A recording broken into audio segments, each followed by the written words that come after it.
You're listening to the Cricket Podcast.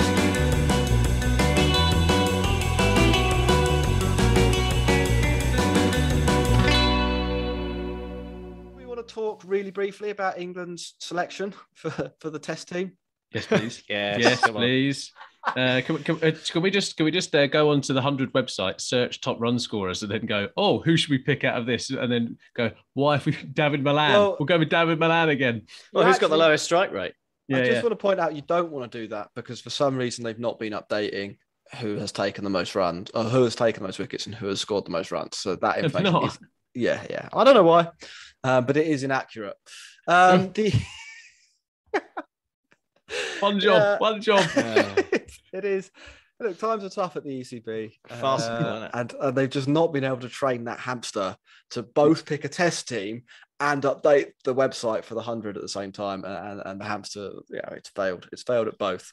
So who's come in, Jack? Who's come into the England Test side? Who's gone out? I was actually getting up. I didn't have this prepped. Which of the England batsmen who averages between 30 and 36 is now going to bat number 3? I don't know. Talk among yourselves. After Jack's, I know who it is. So after Jack's kind of comparison, he did some stats last week of the benefit of having someone who faces over 100 deliveries in the opening up. Dom Sibley has been dropped from his position. Said I think Chris Silverwood talks about he has to go back to the county game and re-find his confidence, which worked well for Hasib Hamid, didn't it? Yeah, I suppose so. Yeah, so we can expect him back in 2 years, or whatever it might be. And then David Malan has come in, so I'm guessing that's going to mean another reshuffle at the top. So Hamid will become the opener alongside Rory Burns, and David Malan will slot in at 3. Wrapping up yesterday, we weren't that impressed with Hamid, and now he's got a promotion after getting missing a straight one first ball up, and then getting missing another straight one. Should have been out third ball or something. So. Big task in his hands. Look, 9 runs. You can't sniff at that. How many Test runs do we have between us? It's less than 9. And so who are we to comment? It's sort of clueless, isn't it? It was clueless bringing him back. It's probably going to be a bad decision opening with him. Now, look, like with Hamid, everyone knows the story and everyone wants him to do well. And the narrative arc, like we said on our last show, is behind him. And it would be really fun if he did do well. And I would probably say as well, he's an England player, a young England player with a pretty high ceiling based on what we've seen in his career so far and some of the innings he's played. But I don't see it happening right now. And I think there's probably quite a lot in his game that he still needs to get right. So, I would expect them to be in trouble. Who else have they brought in? Ross? So Sibley has gone, and they brought in and Crawley has gone. Crawley's still. I think forgetting about his gloves when he went for that net was the last straw, to be honest, for him. And Silverwood obviously agreed. So it's Pope and Malan in. What do you think of that? Pope is a bit of a conundrum, right? So Max, you will wax lyrical about Ollie Pope and how good he is, averaging 70 in county cricket. He's hit is it 1 century for England in South Africa?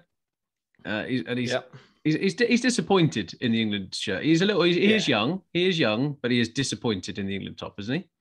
Oh yeah. I mean, obviously, you would based on that performance in the county championship, you'd expect him to come in and do a bit better. And he's shown flashes, hasn't he, of what he can offer, but. He too often seems to get to 20 odd and fail, which seems to be a very common theme with English batsmen. So he's not quite departing from the mean there. Would you definitely expect him to do worse though, or to do better? Sorry, because he bats number 6 at the Oval where he averages 100, and that's how close is that to Test cricket? If you bat 6 in a county team. Generally, you're facing first, second, or third change bowlers. Now, if you bat in the top 3, I think there's a reasonable argument to be made that the difference between that and Test cricket is a step, but not a ludicrous step. Yeah. If you bat 6, you're facing the kind of guys who, Ross, on the club we used to play for, 3 British Cricket Club. Occasionally, they'll put a video up. And it'll be like, oh, this week we played against 80 plus mile an hour fast bowler from Sussex. And you'll see it'll be like Abhi Sakande. and these clubbies are playing him out. They're not getting out to him. That's the third change bowler or the second change bowler that Ollie Pope's battering. Is it that impressive? Probably not, if we're being honest. Is it that much of a surprise that he only averages 31 in Test cricket? No. Are England doing they care? Also no. So I don't know.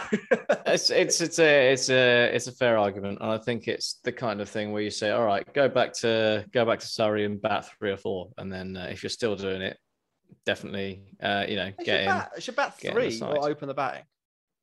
Yeah, I think I agree with you on that one, Jack. And you can see Same where the for holes Vince. are. Yeah, Vince. I was exactly about to say that. We talked about it a few weeks ago, saying, why is James Vince, he's the captain of Hampshire, why is he not batting himself 3? Actually, does he really care? Can he be bothered with a hassle? He just wants to take some other contracts and kind of get on with it. Saqib Mahmood is probably going to play. They said Mark Wood is going. They said Mark Wood is going to be fit, but I'll be surprised if Mark Wood is fit. I think they need to manage Mark Wood as much as possible. I don't think they'd have picked him if they weren't planning to play him. But if this is interesting, right? Do you? Okay, all right. But so I'm not entirely convinced. Does Sam Curran keep his place? I think this is an interesting one because I did a joke tweet that people think is our real tea. Is really who we think will play. And I said the England lineup might be Burns, Hamid, Malan, Root, Bairstow, Pope, Butler, Moeen, Robinson, Wood, Anderson. I think Moeen might come out for Curran in that lineup, but I wouldn't be surprised if England were like. I mean, if you're going to play Curran anywhere, if you're going to play Curran anywhere, then Headingley might be the most. Oh, we're going to keep trying that, are we? Yeah. I can't. There's no point, is there? Because we said it before. If he's not given the ball early and on enough that it's going to swing, then he's pointless. Hey, sometimes it does swing, and now he can't bat either. Yeah, sometimes it does swing when it's like 50 overs old, but it's on a rare occasion. What's a double king pair? What's that called? An emperor. That's a 4 of a kind. I mean, he's in England's like top 5 run scorers. So maybe he'll be at 6.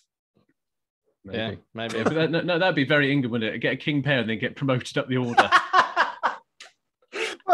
Hamid got 9. Up you go, son.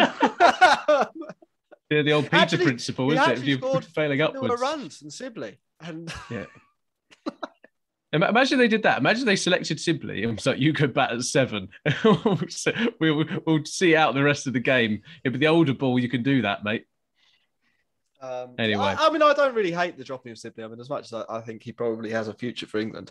If and I don't know if they'll be doing this, but if they're saying to Dom Sibley, you need to go away and you need to start scoring off short wide balls or something like that, you've got to add another shot to what you're doing, just to put a bit of pressure on bowlers. And just so that if you face 88 balls, which is I think what he averages per innings, which is a really, really high number of balls to be facing. If he was scoring at a strike rate of 40, or even if he could push it up to say 45, which isn't ridiculous, that's only Rory Burns, he'd average more than Rory Burns. Looking at the dismissal rates, that's what he needs to think about, what he needs to work on. I think there's a player there, and if they actually have a development plan for him, he will come back. Especially at the level of Test cricket as well, isn't it? Like if you're facing 88 balls, as much as saying, yeah, you're doing well to like bat that long. Also, within those 88 balls, there's a fair chance when you're playing against bowlers this good, one of them's got your name on it, and that there's not much you can do about it. So you do have to still score something. Yeah, I agree with that, Max. And I think on the Dom Sibley front, I completely agree with you, Jack. Right? So we said after the first Test match, we're going, if Dom Sibley is on 10 runs after facing 120 deliveries, they don't care. They really don't care because they're just getting England out the other end anyway, unless it's Joe Root. So I mean, I'm not.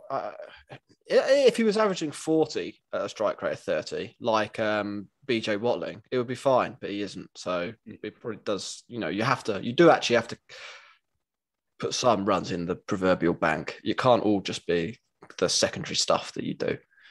Anyway, we've done a longer pod than expected. Should we wrap up here? And we'll put this out tomorrow, I think, on Thursday.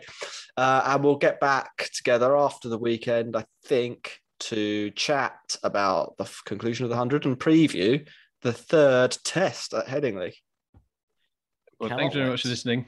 Follow us at the Cricket Pod on Instagram and Twitter, and like and subscribe to this YouTube channel.